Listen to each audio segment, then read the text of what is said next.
The police operation for last weekend's coronation was the largest in the history of the Met. 11,500 officers from London and forces around the country ensured the event passed off peacefully, despite the presence of hundreds of dignitaries and tens of thousands of members of the public, all keen to catch history being made. But for policing leaders, any sense of a job well done this week has been undermined by an almighty row, sparked with the arrests of anti-monarchy protesters. The Met expressed regret after detaining 6 members of the campaign group Republic, who they held for several hours before releasing without charge long after the day's proceedings had been wrapped up. Politicians from all sides expressed concerns about those arrests, which some warned risked challenging the right of protest itself. Well, today, the fallout of that row worsened as it emerged that a monarchist who says she attended on Saturday to catch a glimpse of the King went public with the story of how she was also arrested and detained for 13 hours for standing next to a group of protesters. That woman is Alice Chambers. Her story was broken earlier by the newspaper, and she is here now for her first TV interview. Alice, welcome to Newsnight. Thank you very much for talking to us. So you got to the Mall at about 7 o'clock on Saturday morning. Yeah. At 9 o'clock, police officers approached you. What happened? Yeah, so I was just sitting there waiting for the coronation to begin. And next minute I realised that the police had just swooped in and started grabbing a whole heap of people. And unfortunately, I was one of the people they grabbed. They handcuffed me straight away and then pulled me out of the crowd and put me against a barrier with a whole heap of other protesters. And what did you say to them? Oh, I tried to say anything I could to say that I wasn't part of that group. I gave them my contact details, I showed them my ID, and nothing seemed to be able to be said that made a difference, really. So you were handcuffed and eventually taken to a police van? Yeah, so it took a while for them to get us off the mall, and everyone was yelling and booing and everything else, so we finally got in a police van, and then it took them another 4 hours before we made it to a station.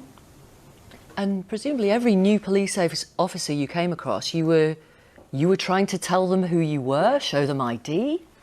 Yeah, and I mean, I was handcuffed all of that time, but I kept trying to explain that I just wasn't part of this group. Up until they started protesting, I didn't even know what they were protesting about. And it just seemed that, I always thought that I was trying to be calm, but I always tried to just think, oh, well, surely there's going to be someone soon that I can talk to that will just understand that this is all a misunderstanding. And that just didn't come, I was detained for 13 hours. And you had your fingerprints taken? Yeah, so I was originally charged initially with potential to disturb the peace. And then I got a follow-up charge later in the day treated as part of that protest group. That was you being arrested on a charge of conspiracy to commit public nuisance? Yeah, and because of that charge, they then required me to give DNA and get photos and fingerprints done as well. And we know that the protesters who were Just Stop Oil also were saying they were arrested for no reason as well. When you were eventually interviewed about 7 o'clock in the evening by police, what did they say to you then? Yeah, so they just simply asked me, what were you doing on the mall? And so I explained everything, and they kind of looked at each other in shock really.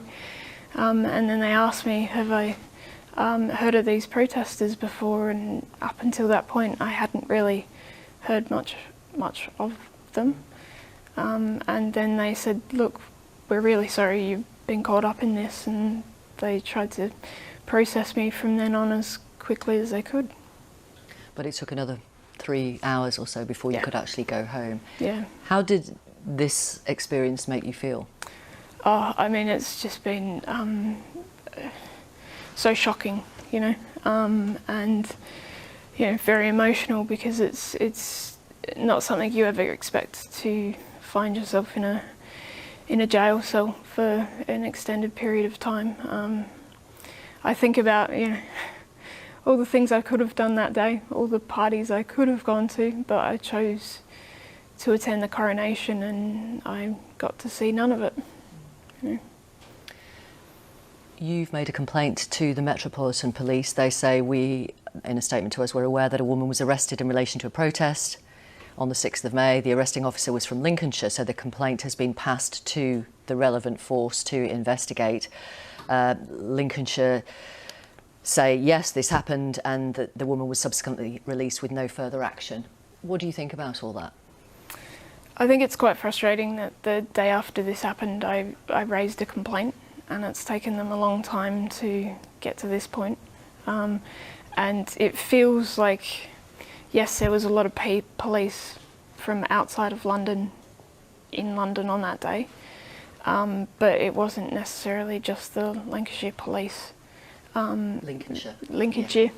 Police that this complaint is with. It's the Met ultimately took over from them, and I was detained by the Met as well. So I feel at the moment there's a bit of finger pointing at each other. So they're not really dealing with my complaint at all, really. What do you want, Alice? I mean, really, you would think that this should never happen, and clearly there's processes that either need to be put in place or that weren't followed, because no one should endure, an extended period under arrest just because they're an innocent bystander. Alice, thank you so much for talking to us and to our audience on Newsnight. We really appreciate it. Thank you. Thank you. Now, it's been described as the latest gold rush, the race between tech firms to